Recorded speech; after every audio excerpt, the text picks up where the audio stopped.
আসসালামু আলাইকুম রহমতুল্লাহি বারাকাতুহু। আলহামদুলিল্লাহ, আমরা সবাই ভালো আছি। আপনার আল্লাহর রহমতে আপনারাও ভালো আছেন।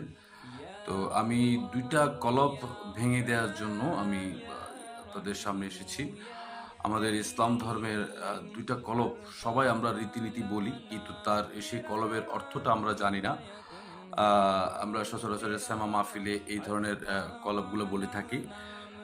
যেটা হলো আমরা শুরু করছি। হাসবি রাব্বি জালাল্লাহ মাফি কালভি গায়রুল্লাহ নূর মুহাম্মদ সাল্লাল্লাহ লা ইলাহা ইল্লাল্লাহ। এখানে কলবটা আমি একটু ভাঙিয়ে দিচ্ছি। সেখানে হচ্ছে যে হাসবি রাব্বি জালাল্লাহ। আমরা জানি হাসবি রাব্বি এটা সবই আল্লাহর নাম। আল্লাহর ৯৯টা মহিমার মধ্যে হাসবি রাব্বি ২টা নাম। তো হাসবি রাব্বি জালাল্লাহ মাফিক কালভি ঘাইরুল্লাহ। এখানে মাফিক কালভি, কালভি শব্দের অর্থটা কি জানেন? কালভি শব্দের অর্থটা হচ্ছে আপনার কলব। আমরা যেটা কলব দিয়ে আমরা যেটাকে বলি, যে কলব থেকে যেটা বাইর হয় সেটা কলব বলে, কণ্ঠকে বলা হয় কলব।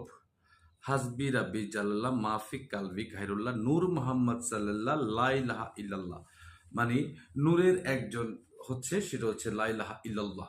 আমাদের লা ইলাহা ইল্লাল্লাহ, সে হচ্ছে একমাত্র আল্লাহকে স্মরণ করছি। যেমন আমাদের কোরআনের বিভিন্ন হাদিসে লেখা আছে যে আশহাদু আল্লা ইলাহা ইল্লাল্লাহ, আল্লাহ ছাড়া কোনো উপাস্য নাই। আমাদের এই মাহে রমজান উপলক্ষে আমাদের আল্লাহর ইবাদত করতে হবে এবং সেটা নীরবে। আসসালামু আলাইকুম ওয়া রাহমাতুল্লাহি ওয়া বারাকাতুহু।